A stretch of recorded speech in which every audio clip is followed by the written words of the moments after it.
Kembali lagi di cerita Guchen. Buat yang suka cerita ini silahkan like dan share, buat yang belum subscribe, mau kapan subscribe-nya? Oke, kita langsung aja ke ceritanya. Semua diawali dengan perceraian. Bab 481-485. Mendengar ini, Gu Chen pun meletakkan gluten panggang di tangannya dan terkekeh, kenapa kamu bilang begitu? Karena aku mudah puas. Bai Ruohan menatapnya sambil tersenyum dan berkata, berapa banyak orang yang memintaku untuk mentraktirku makan malam tapi aku menolaknya, berapa banyak wanita yang menatapku selama bertahun-tahun untuk sebuah janji. Tapi sekarang aku menghabiskan waktu di sini makan gluten panggang bersamamu, apakah kamu masih menyebut dirimu murah? Gadis bodoh. Gu Chen dengan lembut menyentuh kepalanya dengan tangannya, orang yang menyukaimu tidak peduli berapa banyak uang yang dia habiskan untukmu, lihat apakah ketika dia sibuk akan meluangkan waktu untuk menemanimu. Kakak, kalau aku sudah lebih baik, ayo kita melihat matahari terbit, oke? Dia bersandar di bahu Gu Chen dan terkekeh. Menyaksikan matahari terbit bersama orang yang disukai mungkin adalah dambaan setiap gadis. Kamu tidak perlu menunggu sampai kamu pulih. Aku bisa mengantarmu ke sana segera setelah aku menyelesaikan apa yang aku lakukan. Gu Chen terkekeh dan berkata, oke, di luar berangin dan aku akan mengantarmu pulang setelah makan. Kakekmu menelepon, berapa kali dia menelepon untuk bertanya? Bai Ruohan tidak dapat menjawab telepon sepanjang sore, dan dia mencari kemana-mana, termasuk sekolah. Ketika Tuan Bai hampir mencari di sebagian besar Jiangsu dan tidak bisa. Tidak menemukannya, di akhirnya aku menelepon Gu Chen. Orang tua itu adalah orang yang bijaksana. Selama itu masih dalam kemampuannya, dia tidak akan dengan mudah menyusahkan Gu Chen. Mungkin dia terbiasa bersikap sopan. Alasan utamanya adalah dia takut menimbulkan masalah yang tidak perlu pada orang lain. Untungnya, dia berhasil menelepon Gu Chen dan menemukan Ruohan bersamanya. Jika tidak, tekanan darah tinggi orang tua itu akan sangat parah. Mereka berdua menghabiskan jajanan pinggir jalan mereka. Bai Ruohan memeluk tangannya erat-erat dengan kedua tangannya, sedikit gemetar. Kondisi tubuhnya awalnya dingin, dan suhu tubuhnya beberapa derajat lebih rendah dari orang normal, sehingga ketika dia pergi ke rumah sakit untuk menemui dokter, dokter tidak berani meresepkan obat. Suhu tubuh orang normal adalah sekitar 36 derajat, tetapi suhu tubuhnya umumnya sekitar 33 derajat. Bagaimanapun cara pengujiannya, suhunya tidak akan melebihi 34 derajat, jadi Bai Ruohan juga dianggap aneh oleh banyak orang. Setelah membawa Bai Ruohan kembali ke rumah Bai dengan mobil, Tuan Bai ingin mempersilakannya masuk dan duduk. Tapi hari sudah larut, dan dia masih harus sibuk dengan urusannya sendiri. Waktu yang disepakati dengan keluarga Ye semakin dekat, dan dia harus menemukan cara untuk mendapatkan cukup 50 miliar sebelum akhir bulan. Dia memberitahu Bai Ruohan tentang pindah untuk tinggal bersamanya besok, dan Tuan Bai tentu saja setuju. Tinggal bersama Gu Chen akan menyelamatkan banyak masalah. Mungkin karena suatu kesalahan, Bai Ruohan akan mengandung cicitnya saat dia kembali lagi. Setelah mengirim Bai Ruohan kembali ke rumah Bai, dia mengobrol dengan lelaki tua itu sebentar di pintu, lalu dia berbalik dan pergi. Bai Ruohan akan tinggal bersama Gu Chen besok, dan dia harus mengemasi barang-barangnya malam ini. Di dalam villa kompleks keluarga Bai. Ketika Bai Ruohan kembali ke rumah, Bai Sanshan sudah duduk di ruang tamu sambil menonton TV. Melihatnya masuk dari pintu dengan suasana hati yang gembira, dia tidak bisa menahan cibiran dengan nada menghina, adik, aku memuji pria seperti itu dengan jelas untukmu. Dia hanya pria yang penuh nafsu. Dia sama sekali tidak layak untukmu. Sebaliknya, kenapa kamu masih memperlakukannya seperti harta karun? Tapi Bai Ruohan pura-pura tidak mendengarnya sama sekali, tapi senyuman di wajahnya menghilang dan dia langsung berjalan ke atas dengan wajah dingin. Bai Sanshan juga sedikit mengernyit karena dia terlalu mengabaikan dirinya. Dialah yang selalu memamerkan wajahnya di rumah, jadi giliran Bai Ruohan yang memamerkan wajahnya. Kamu tidak tahu apa yang dia katakan saat dia menekanku ke tempat tidur. Kamu tidak akan hidup lama, jadi kamu tidak perlu bertengkar dengan adikmu. Apa menurutmu Tuan Gu menyukaimu?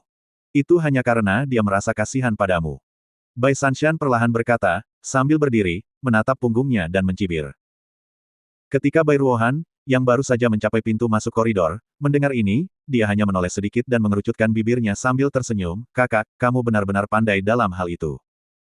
Kamu selalu merebut segalanya dariku sejak aku masih kecil, dan kamu harus mengambilnya. Tapi kali ini, kamu mungkin akan kecewa. Hah, kecewa. Kamu bisa hidup masih belum diketahui. Keadaan kamu, laki-laki mana yang tidak akan selingkuh?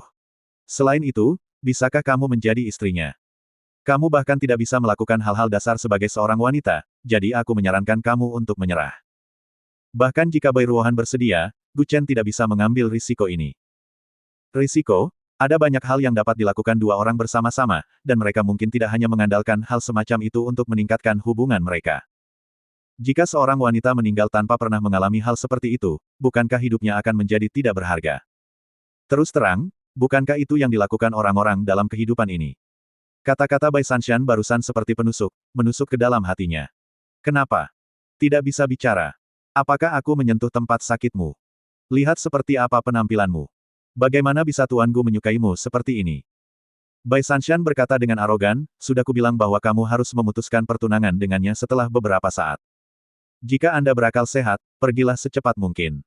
Tapi Bai Ruohan hanya tersenyum dan tidak berkata apa-apa. Sebaliknya, dia berbalik dan berjalan ke atas. Bai Sanshan berteriak ke punggungnya lagi. Tapi detik berikutnya, Bai Ruohan tiba-tiba berbalik dan berteriak padanya, Bai Sanshan. Jika saya tidak peduli dengan Anda, apakah menurut Anda saya mudah ditindas? Kemarin kamu menggunakan lonceng rusak itu untuk mengatur penerusan panggilan di ponselku saat aku sedang tidur. Apa kamu benar-benar mengira aku tidak tahu?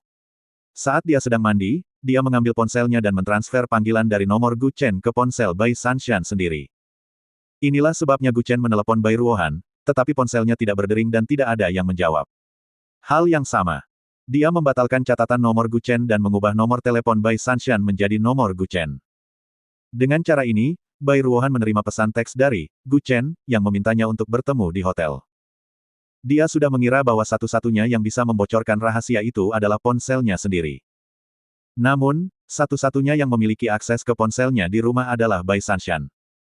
Dia tidak bisa mengembalikannya kepada kakeknya semacam itu.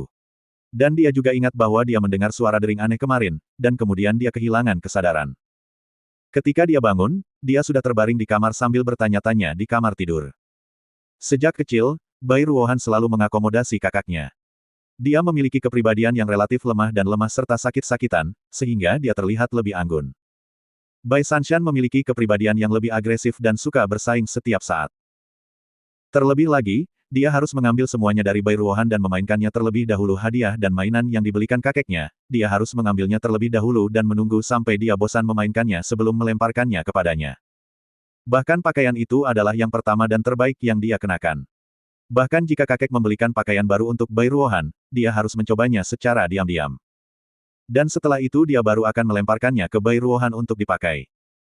Di sekolah, dia sama sekali tidak menganggap Bai Ruohan sebagai saudara perempuannya. Dia tahu dia lemah dan sakit, tapi dia masih menemukan orang yang mengganggunya. Hanya karena kapten tim bola basket yang disukai Bai Sanshan lebih menyukai Bai Ruohan daripada dia melampiaskan seluruh amarahnya padanya. Dapat dikatakan bahwa Bai Ruohan menghabiskan 20 tahun yang singkat ini di bawah tekanan tinggi dari sepupunya. Lupakan soal mengambil makanan, mainan, dan pakaian, tapi sekarang dia malah ingin merebut pria yang disukainya, dan dia melakukannya lagi dan lagi. Bai Sanshan tiba-tiba ketakutan oleh aumannya. Beraninya gadis ini marah. Kenapa kamu begitu galak? Sungguh keterlaluan, beraninya kamu membentakku. Dia berkata dengan marah kepada Bai Ruohan, aku bahkan tidak peduli berapa berat badanmu, kenapa kamu membentakku? Apakah kamu harus membentakku? Kamu harus menghadapinya bahwa Tuan Gu hanya mengasihani Anda dan bermain-main dengan Anda. Anda hanya akan menangis ketika pertunangan dibatalkan dalam beberapa hari. Haha. Bai Ruohan sedikit mencibir, maaf, tapi sepertinya tidak. Kamu tahu kenapa aku kembali hari ini? Apa peduliku padamu? Itu bukan urusanku. Sudah kubilang, dia bukanlah seseorang yang mampu kamu beli. Singkirkan ide itu secepat mungkin, atau... Sebelum dia bisa menyelesaikannya, Bai Ruohan tersenyum menghina dan berkata, maaf, aku baru saja mengemasi pakaianku sekarang dan akan tinggal bersama kakakku besok. Cih, kakak laki-lakimu yang mana? Itu Tuan Gu yang kamu bicarakan. Mungkin Bai Sanshan bahkan tidak menyadari bahwa, kakak laki-laki, yang terus dia panggil adalah Gu Chen. Setelah tertegun selama beberapa detik, Bai Sanshan mengerutkan kening dan berkata dengan suara yang dalam, maksudmu, kamu ingin tinggal bersamanya? Tidak, aku tidak akan mengizinkannya. Konyol, tunanganku, aku masih membutuhkannya izinmu. Bai Ruohan juga sangat senang. Tapi Bai Sanshan tertegun dan tidak bisa berkata-kata. Dia tidak menyangka badut itu adalah dirinya sendiri. Dia langsung berlari keluar pintu, dan dia tahu tanpa menduga bahwa dia akan menemukan Tuan Bai. Jika Anda ingin bertingkah genit dan bodoh, minta dia untuk tidak membiarkan Bai Ruohan tinggal bersama Gu Chen. Dapat tersedia dalam beberapa menit. Bahkan dari jarak sejauh itu, Bai Ruohan bisa mendengar kakeknya memarahi Bai Sanshan dari atas. Dia tidak ingin Bai Ruohan tinggal di Villa Guchen, tapi jika dia diizinkan tinggal di dalamnya, Bai Sanshan mungkin ingin tinggal di sana malam ini. Benar saja, 2 menit kemudian, Bai Sanshan masuk dari pintu dengan ekspresi sedih di wajahnya. Tak perlu dikatakan lagi, Anda dapat mengetahui betapa menyedihkannya ini. Bai Sanshan masuk dari pintu dan melihatnya berdiri di pagar di lantai 3 menatapnya. Dia tidak bisa menahan diri untuk tidak berkata dengan marah, apa yang kamu bicarakan? Ada seorang pria yang luar biasa, seolah-olah dia belum pernah melihat laki-laki sebelumnya. Kalau begitu aku akan membereskannya dulu. Setelah aku pergi, kamu boleh membuat keributan sebanyak yang kamu mau di rumah ini. Lagi pula tidak akan ada yang peduli padamu. Kata Bai Ruohan sambil bercanda senyum. Kebanyakan paman dan paman saya bekerja di luar dan hanya kembali pada akhir pekan. Biasanya hanya sedikit yang tinggal di rumah. Sekelompok besar pegawai upahan. Bai Ruohan juga telah pergi, dan tidak akan ada lagi yang bisa diajak bertengkar di masa depan. Keluar. Bai Sanshan juga buru-buru naik ke kamarnya dan menutup pintu dengan keras. Kembali ke kamar. Dia juga mengeluarkan ponselnya dan menelepon. Hei! Loncengmu yang rusak itu pecah berkeping-keping saat dia meremasnya dengan tangannya. Cepat berikan aku yang baru. Bai Sanshan berkata dengan marah, aku harus melakukannya. Kalau tidak, dia bisa mendapatkan pria yang tidak bisa dia dapatkan. Bai Sanshan juga sangat terstimulasi kali ini. Dia selalu berada di atas angin. Akankah dia kalah dari Bai Ruohan kali ini? Pria yang ingin dia dapatkan, meskipun itu yang paling merugikan tubuhnya, dia harus mendapatkannya, tetapi Gu Chen tidak menerima ini. Maaf, Nona Bai, saya mungkin tidak dapat membantu Anda lagi. Suara seorang pria parubaya datang dari ujung telepon yang lain. Kenapa? Bukankah kamu bilang benda itu bisa mengendalikan pikiran orang? Kenapa itu tidak berhasil padanya? Bai Sanshan meraung di ujung lain telepon. Lonceng itu bukannya tidak berguna bagi Gu Chen, tetapi kemauannya terlalu kuat dan dia tidak sepenuhnya dikendalikan oleh bunyi lonceng. Bukannya loncengku tidak berfungsi, tapi kekuatan internalnya terlalu kuat. Hebat sekali dia bisa menahannya. Dia terlalu sulit untuk dikendalikan. Pria parubaya di ujung telepon menghela nafas pelan dan berkata, Nona Bai, saya telah meninggalkan Jiangsu. Jika saya tidak pergi, saya mungkin mati. Jangan hubungi saya lagi. Anda mengambil uang saya dan mengatakan Anda tidak akan menghubungi saya sekarang. Kembalilah sekarang. Tapi sudah ada sinyal sibuk di ujung lain telepon, dan telepon ditutup pada detik berikutnya. Hal ini membuat Bai Sanshan menggaruk kepalanya karena marah. Orang ini telah memberitahunya apa yang harus dia lakukan di belakang punggungnya sebelumnya.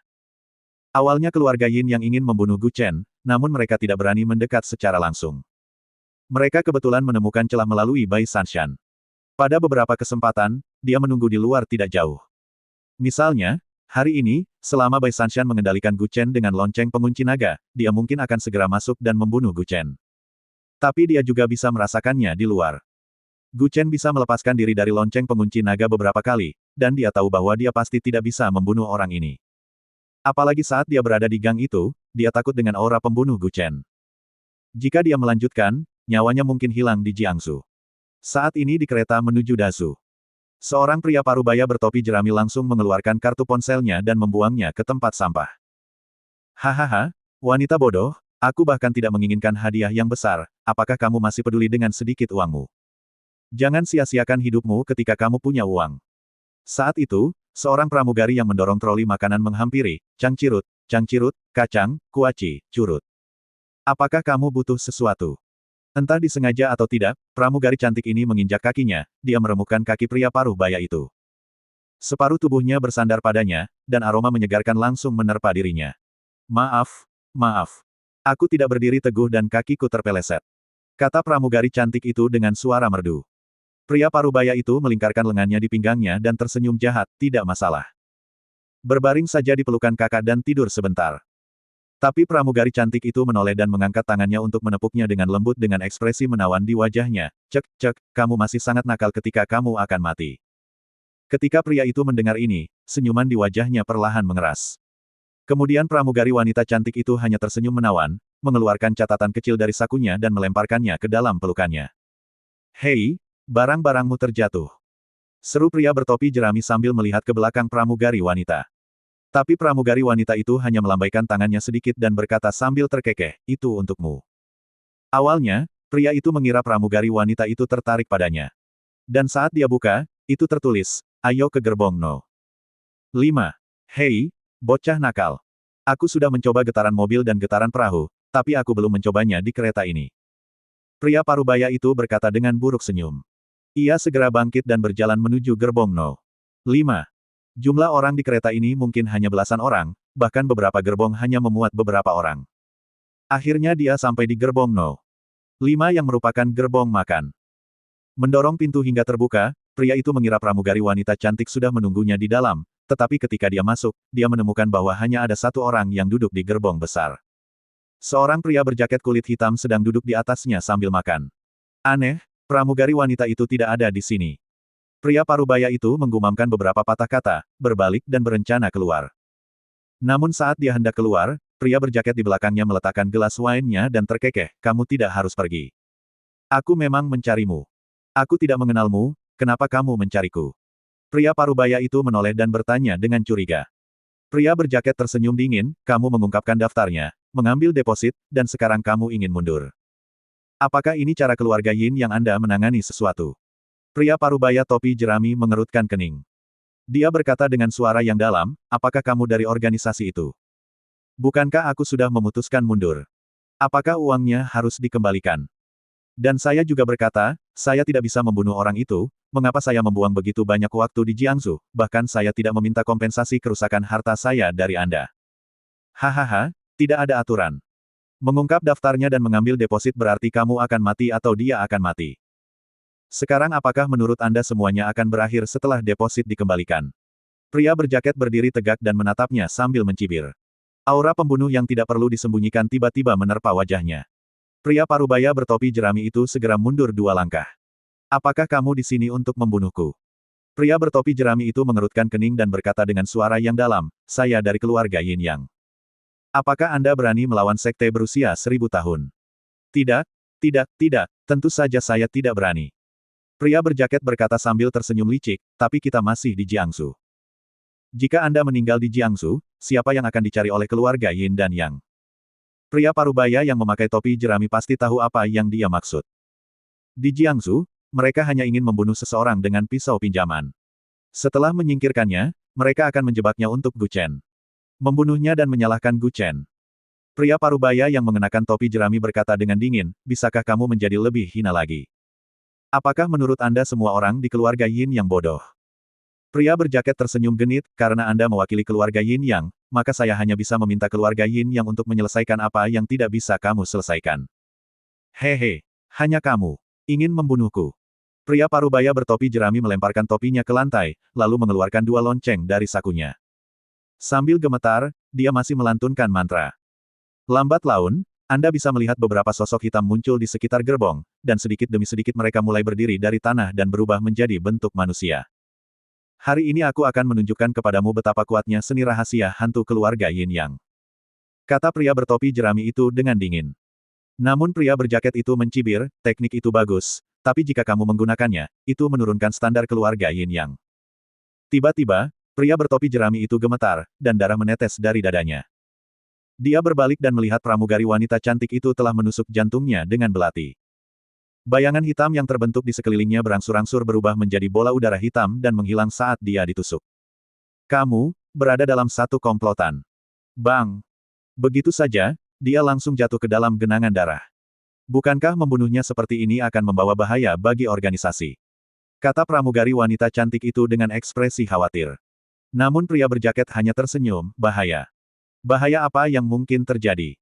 Apa yang akan kamu lakukan dengannya? Tentu saja aku akan memberikannya kepada anak itu. Ini hanya bantuan. Pria bertopi jerami itu terjatuh ke dalam genangan darah. Meskipun dia akan mati, dia bisa mendengar percakapan di antara keduanya dengan jelas. Kelompok orang ini ingin menggunakan kematiannya untuk mengarahkan ujung tombak keluarga Yin yang menuju Gu Chen. Sekte berusia 1000 tahun bukanlah sesuatu yang dapat disinggung oleh organisasi biasa. Begitu sekte ini ingin melakukan serangan balik dengan seluruh kekuatannya, bahkan jika Raja Surga datang, itu tidak akan membantu. Aliran Yin Yang dan Taoisme memiliki asal-usul yang sama. Meskipun sejarahnya tidak secepat Taoisme, keduanya juga diadopsi selama periode negara-negara berperang. Yang terdaftar sekarang berusia lebih dari 2000 tahun.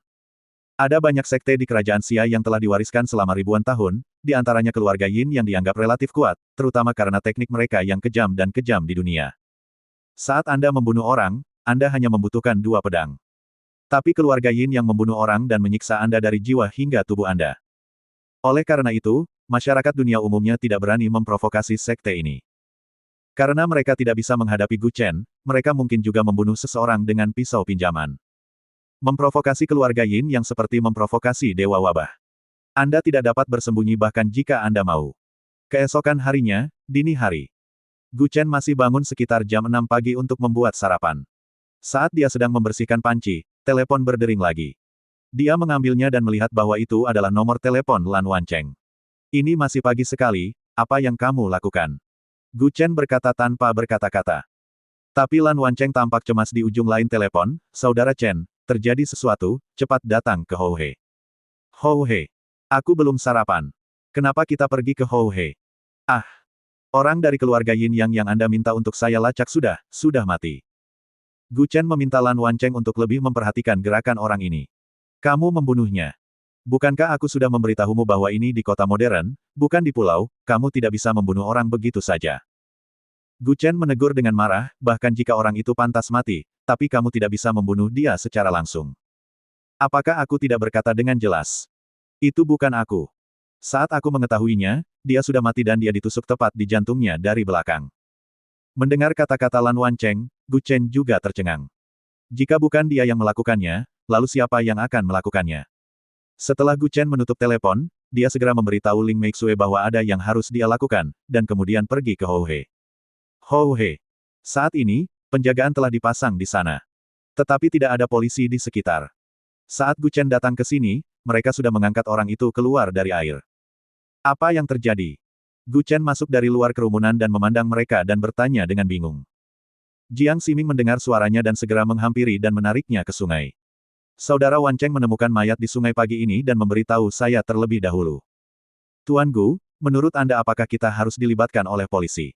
Jiang Ximing meraih lengannya dan berbisik.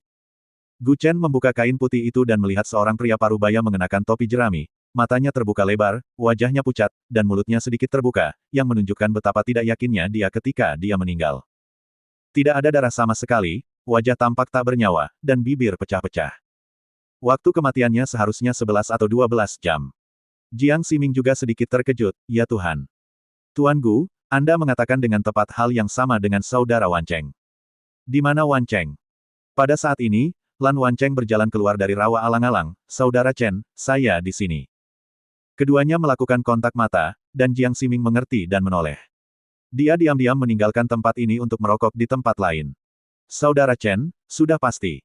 Orang ini adalah orang dari keluarga Yin yang telah mengikuti kita. Lan Wancheng berbisik dari samping, saya punya firasat buruk sekarang. Gu Chen juga menatapnya dengan ekspresi bingung di wajahnya, apa yang kamu temukan? Mungkinkah ini jebakan? Lan Wancheng juga mengerutkan kening dan berkata dengan suara yang dalam, kamu baru saja memintaku untuk melacak orang ini. Saya mengetahui bahwa dia telah meninggalkan Jiangsu dengan kereta api tadi malam, tetapi mengapa dia ditemukan tewas di sini? Bagaimana Anda menemukannya tewas di Hou He? Ini hampir 20 kem jauhnya dari Anda. Dia hidup tidak jauh dari perusahaan yang berlawanan arah dengan Hou He. Kenapa dia ada di sini? Seseorang sengaja membawanya ke sini. Membawamu dengan sengaja.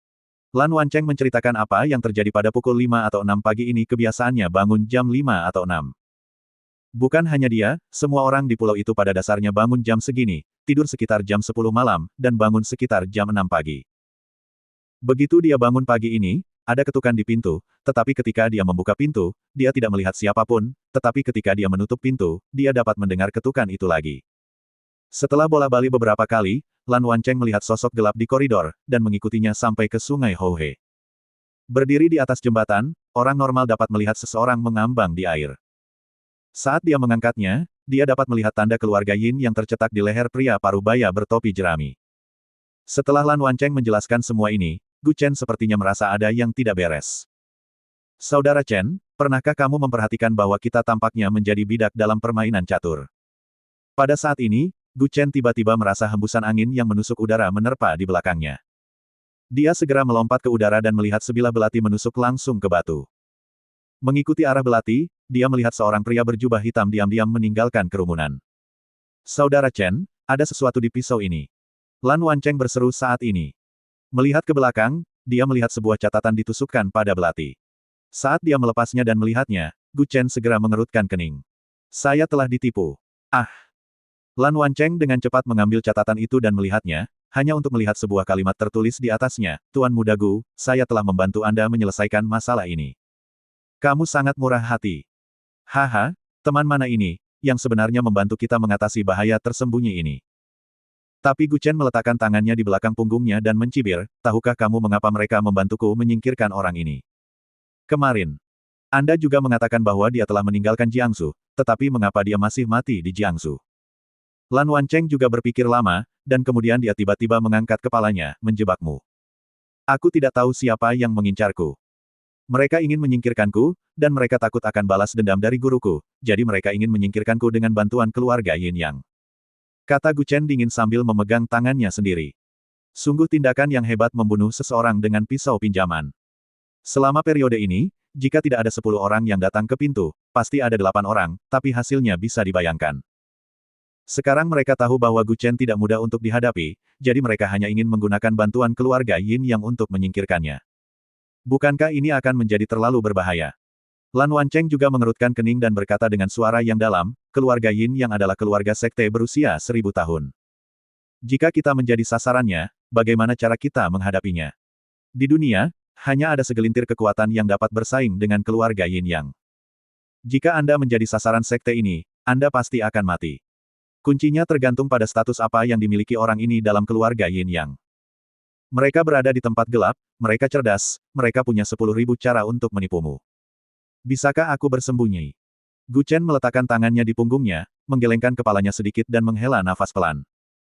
Jika benar-benar seseorang dari keluarga Yin yang datang, maka dia hanya bisa gigit jari dan membicarakannya terlebih dahulu.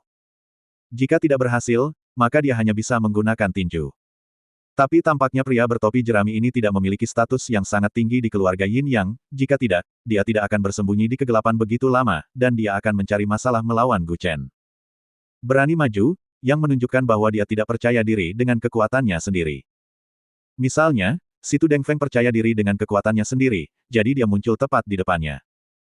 Jiang Ximing berjalan dengan cepat, dan dia telah merokok beberapa batang rokok, tapi Gu Chen dan Lan Wancheng belum selesai berbicara, jadi dia mau tidak mau berjalan mendekat. Tuan Muda Gu, identitas orang itu belum dikonfirmasi, dan tidak ada yang bisa membuktikan identitasnya.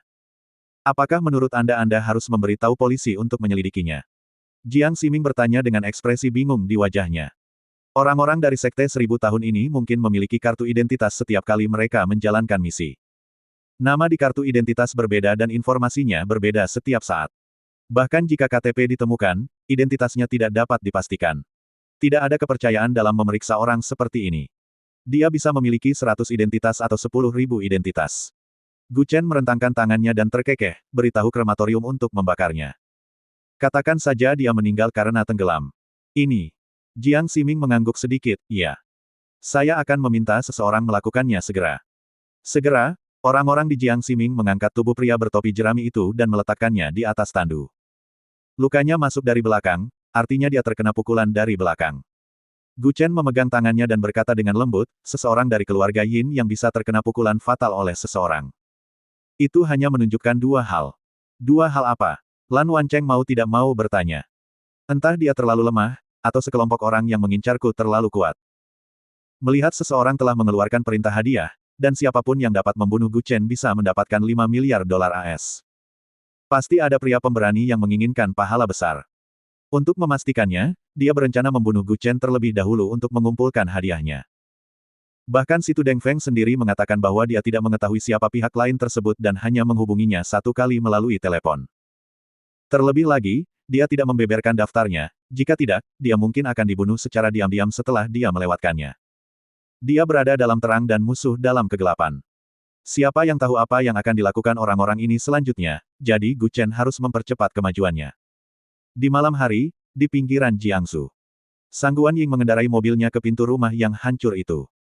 Dia ragu-ragu untuk waktu yang lama di luar pintu, dan akhirnya mengumpulkan keberanian untuk mengetuk pintu. Namun setelah beberapa ketukan, pintu terbuka. Sang Guan Ying sangat ketakutan terhadap tempat ini. Karena sekelompok besar anjing gila tiba-tiba muncul di sini terakhir kali. Dia takut akan hal ini sejak dia masih kecil, jadi dia masih sedikit ketakutan sekarang. Ketika dia membuka pintu, selusin anjing ganas sedang berdiri di depan pintu, menatapnya dengan gigi terbuka. Karena kamu takut, kenapa kamu masih datang ke tempatku? Si kecil tidak datang. Orang tua ceroboh itu berkata sambil tersenyum sambil berbaring di kursi anyaman. Sang Guan Ying menatapnya dan berkata dengan lembut, "Senior, aku ingin menjadi muridmu. Ingin aku menjadi gurumu. Apakah orang itu memintamu untuk datang?" Sang Guan Ying datang bersama Gu Chen pada awalnya, jadi ketika dia melihatnya, dia tidak bisa tidak berpikir bahwa anak itu juga ada di sini. Tapi Sang Guan Ying menggelengkan kepalanya sedikit, "Saya datang sendiri. Saya ingin senior menerima saya sebagai murid Anda." "Hehe. Boneka kecil, tahukah kamu siapa aku? Anda ingin memuja saya sebagai guru Anda. Setidaknya, kamu bukan orang jahat." Meskipun lelaki tua ini memiliki temperamen buruk setiap kali dia datang, dia tidak pernah mempersulit mereka. "Saya sangat menuntut dalam menerima murid. Pertama, Anda bukan ahli bela diri, dan kedua, Anda tidak punya bakat. Mengapa kamu harus menjadi muridku?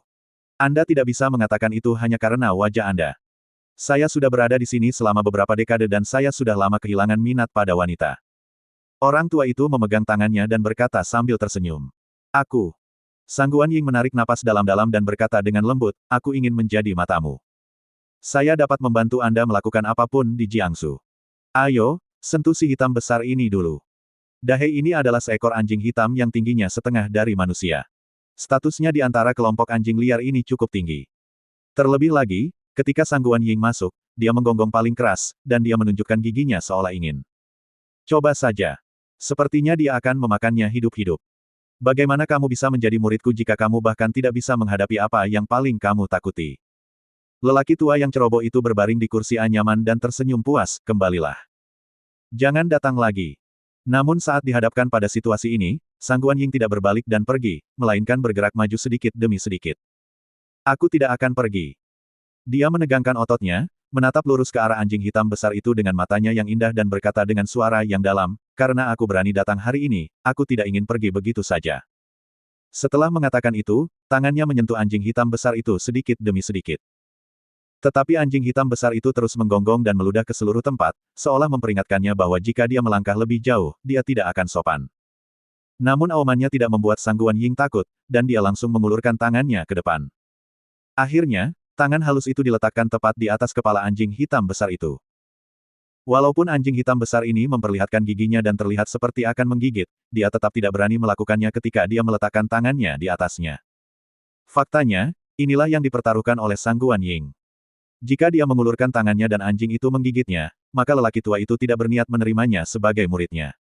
Tetapi jika dia mengulurkan tangannya dan anjing itu tidak menggigitnya, itu berarti lelaki tua itu sedang menguji keberaniannya. Sungguh, dia membuat taruhan yang tepat. Sikap anjing itu sepenuhnya bergantung pada orang tua itu, dia tidak pernah menggigitnya ketika dia meletakkan tangannya di atas kepalanya. Itu cukup untuk menunjukkan bahwa lelaki tua itu masih ingin menerimanya sebagai muridnya. "Saya berhasil. Guk guk guk." Detik berikutnya, anjing itu tiba-tiba mulai menggonggong, dan suaranya terdengar hingga bermil-mil jauhnya. "Diam." Sang Guan Ying langsung meletakkan tangannya di atas kepala anjing hitam besar itu, dan benar-benar berhenti di detik berikutnya. Melihatnya berhenti menggigit dan menjadi sunyi, dia tiba-tiba tersenyum gembira dan berkata, "Lihat. Aku telah mengatasi sisi hatiku yang paling menakutkan. Bukankah aku layak menjadi muridmu? Gadis muda, kamu memiliki kegigihan yang tinggi." Orang tua itu mengelus janggutnya dan berkata sambil tersenyum, "Tidak mungkin menjadi murid dalam. Jika kamu tidak keberatan, jadilah murid luar. Kamu terutama adalah murid luar yang bertanggung jawab membantuku bertahan hidup. Juga, rawat kucing dan anjing ini."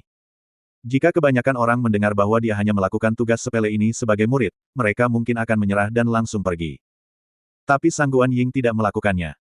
Bukan saja dia tidak melakukannya, dia juga berlutut di tanah dengan sangat rapi. "Guru, tolong terima hormatku." Bahkan orang tua itu tertegun sejenak.